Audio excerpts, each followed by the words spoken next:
Alan, welcome. Hi, Phil. 100% LCFC TV. How are you keeping?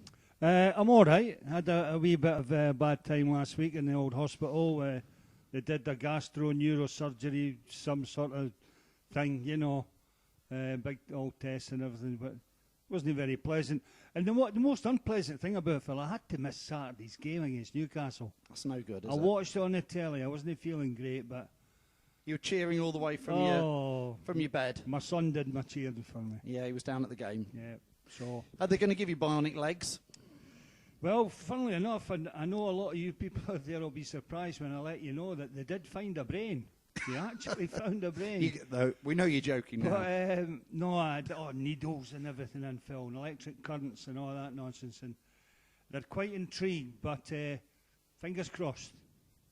You know, throw away these blooming crutches once and for all. Well, it'd be good to see Alan back without those things. You just went around the golf, Phil. Do you? Yeah. If I swung a club now, I'd drill myself into the ground. Yeah, you would, yeah. Alan, we've just had 2 home games. Yeah. Both successful. I know we lost to Chelsea, but if we start with the Chelsea game, a 3-1 home defeat to the champions now. Yeah. It wasn't the worst result, and a very good performance, I felt, from Leicester.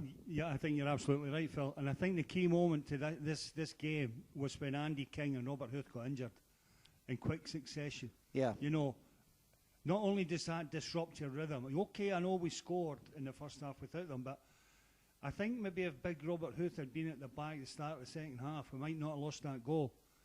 But it also tied the manager's hands up. He's only got one sub to try and affect things, to fresh things up, to maybe change something, you know. Instead of having 3 bodies ready on the touchline, he's deprived the 2 of them with another 45 minutes to go, well, 50 minutes to go, or whatever it was. But take nothing away. I watched down on the touchline, John Terry in particular, and he made it his sort of duty to go to the Leicester City players, virtually everyone, shake their hands, give them a cuddle, and you could tell he knows. He's just seen a good team, and your telly's just gone off. I know. This is what happens when you've got technical stuff, doesn't it? No, but I watched John Terry, Phil, and he did. He went to every Leicester City player and shook their hands, gave them a hug, and you could tell there was a great deal of respect there from a guy who I think should still play for England. Yeah, I would agree with you on that. He was magnificent. I think I read in the... Sorry, Alan, I was going to say... He made the game look easy. Yeah, very much so. I think I read in today's paper in the Mirror that he's played every minute of every game for Chelsea this season. Well, I don't know about that, Phil, but I never used to like him. You know, I used to go up to some shenanigans off the pitch and everything. But seeing him live for the first time, I was so impressed with him. So impressed. As I have been with Rob Huth. Yeah, he's been magnificent for Leicester. Is it not all down to him, but do you think bringing Nigel Pearson's brought him in the January transfer window? Do you think that's one of those bits of the jigsaw that's just clicked into place? I think absolutely. I think he looks a Nigel type of player. I think he loves playing in the back 3, and he's gelled well with Marcin Vasilevski and Wes either side of him. Wes has been looking a wee bit shaky, but he'll come through, folks. He'll be all right. But the big fella there has been so dominant, and he's used his Premiership experience and all the experience that he's got. And against Newcastle, there were 3 colossuses. They were unbelievable, the 3 of them. I mean, I tried to give a man of the match. I couldn't. I gave it to the back 3, although there were a lot of contenders. Yeah. So, no, I think the introduction of Rob Huth has been a fun. Sign him. Can we get him permanent? That's the next thing. I would think he'd be very interested in coming to Leicester permanently, certainly when we stay up. When we stay up, yeah, I think he'll definitely come to us, because we're probably going to need him the season after in Europe. Could be. I mean, Alan... Listen, you might think I'm being a wee bit flippant here. Well... I'm not, because I said quite a few seasons ago that if we'd got the promotion that time against Watford, if we'd gone into the final, I don't think we would have survived. No, we weren't ready. We weren't ready. No. And all the new boys and everything, you know. Then they had the season together. And they knew then what the championship was all about. Like Jeff Sloop at Wolves when, what's his name, the big striker boy smashed him, knocked him over, Ebanks Blake. Yeah, that's it. And we never seen Jeff for about 20 weeks after that. The season after, we knew about the championship. We knew how to win it. We knew how to put games to bed. We were experienced. We knew everything what to expect. Going into the Premiership, I said it's going to depend on how quickly we adapt. The quicker we can adapt, the better it will be for us. And I think it's taken us, although there's been some magnificent performances that we've had nothing from, absolutely nothing. Aston Villa at home, for one, just springs to mind. I think they've learnt now. I think the past few weeks, I think the lights come on, the pennies dropped, all those cliches, and we're getting that wee bit of a break. But I think when we survive this season, we'll be a force next season. We really will. I think he's just let the shackles off a little bit, or the players have themselves. It looks like they've got that 5% extra freedom to give it a go. But there has been some elements of luck, which you just can't write that in sometimes. I mean, Burnley away when the penalty hits the penalty. But you see that, Phil. But how many times has it been we've had a shot at goals going in that deflects off a defender for a corner? Or lots of own goals. But we've had, and we've had a lot of bad luck. I don't like to...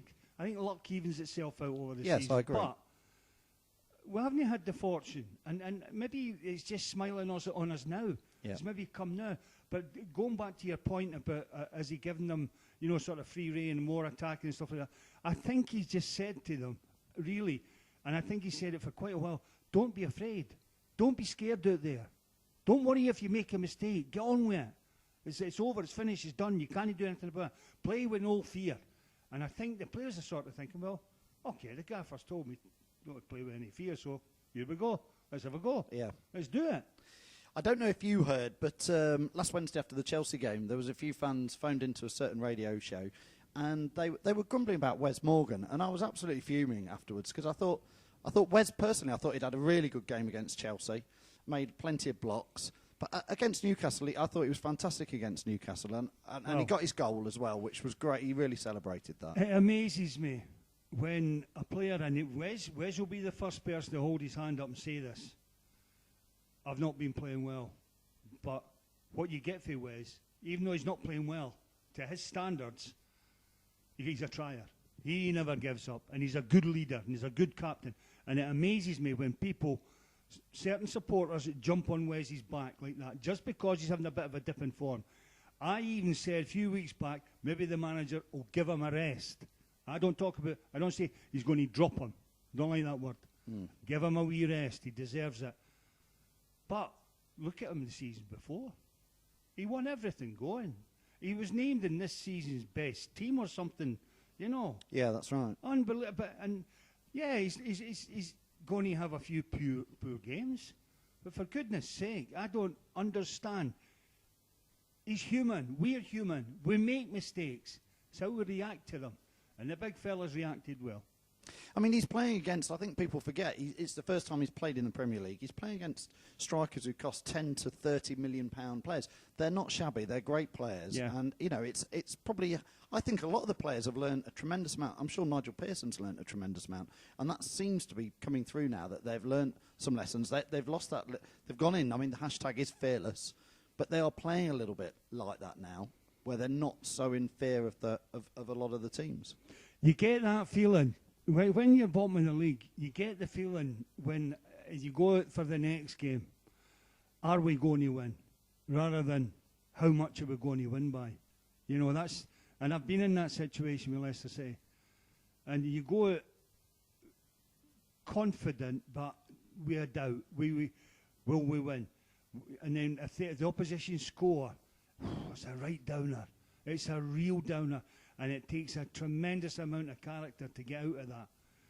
But, yeah, this season, we've had adversity, but we've got over it. We've come back. We've in the past 5 or 6 games, we've shown how we can play, how well we can play. But I don't think it's been too much better than we've played before. And no, got I nothing, agree. So in that respect, it's frustrating. But now, the players are going out thinking, how much are we going to win by? Yeah, and I mean, that brings us nicely on to, the atmosphere. Away has always been fantastic. When the Blue Army travel, it's always very noisy. You've got one of your clappers. Clackers. Clappers. Clackers. Clappers. You clap your hands. These clack. Like that. They're clackers. They're clackers. Clappers. CK. Clackers, all right. Not clappers. Clackers. how much? I mean, we've talked a little bit before about them, but they don't. I mean, some people call them a bit naff, but for me, the King Power Stadium, the last few home games, has been an absolute cauldron of It's noise. been crazy. It has been. It's been been absolutely fantastic. crazy. When you see old age pensioners with a Leicester City scarf on who have been there for gone there for 65, 70 years, and they've got them, and they're banging away with their clackers. Yeah. It's wonderful. And because it involves everybody. For some reason, people don't always want to clap their hands. But No. these things, They just do it. come on then, let's all join in. And even the West Stand and the chummy seats, they all join in as well. You know, and then it goes on. You look around the whole ground, and all you see is that. And you hear the noise, and they're in tune.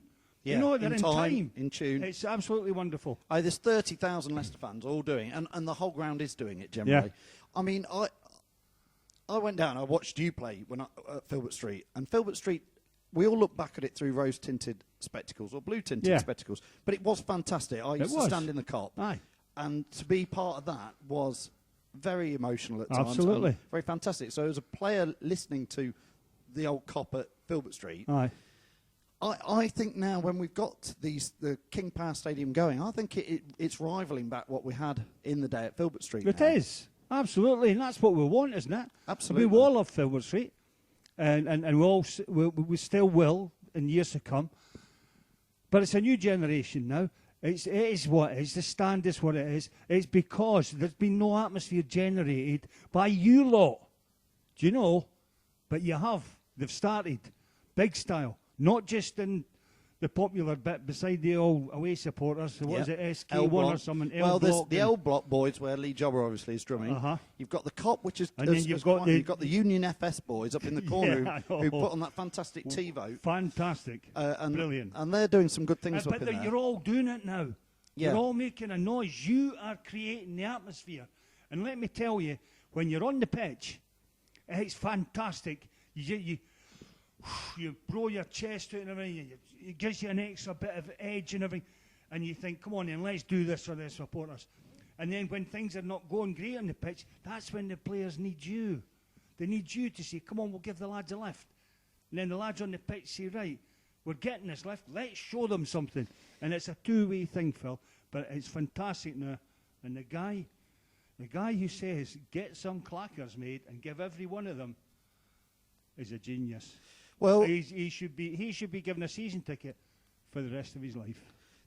In the Chelsea game, there was a 15-minute patch in the second half. I think it was 1-1, but there was 15 minutes where the whole crowd was singing Jamie Vardy's Having a Party. Yeah. 15 minutes non-stop. I know. There was bits where it was just, and again, that did remind me of Filbert Street, because there was times at Filbert Street where we used to just sing like Leicester, I know.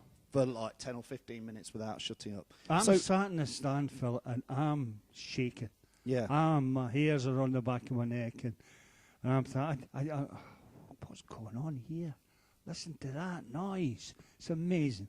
I mean, there were some Chelsea fans tweeting after the match going, well, I'm not really happy about this because, we couldn't hear ourselves sing and we couldn't get... And you think, well, yeah, sod you lot. And it's the not Newcastle Newcastle supporters as well said it's an amazing atmosphere.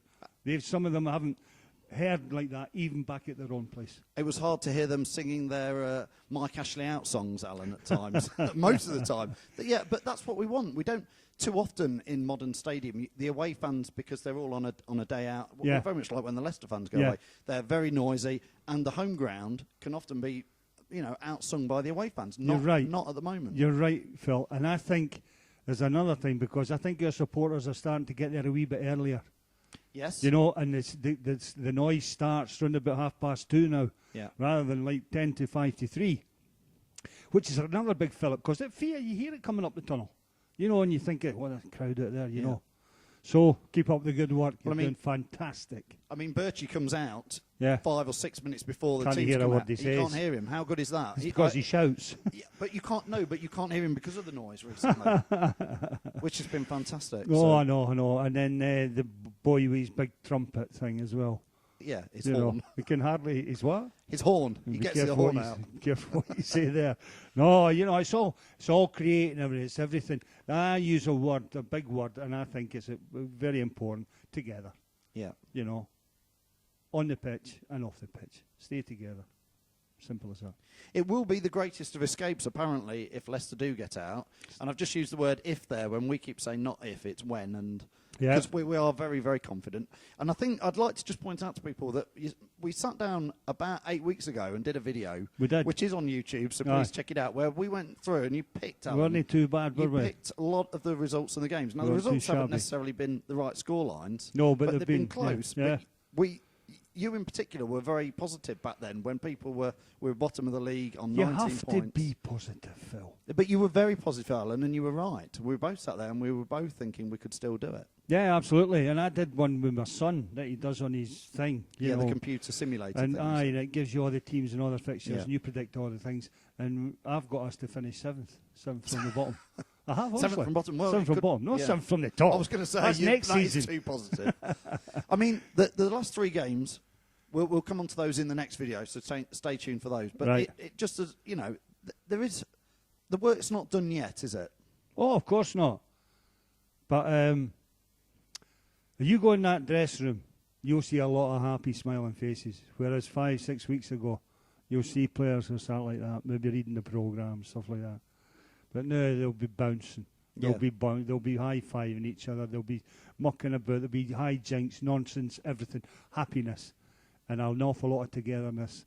And they've got to continue. We've got the opportunity with 2 home games left and Sunderland away to do it. And I think if we win on Saturday, I think we're safe. So stay tuned and click on for the next video, which will be up shortly, which will be we'll be looking forward to that game against Southampton. So, Alan, thank you very much for joining us again on 100% LCFC TV. As usual, the pleasure's all mine. It's all mine, Alan. Thank you.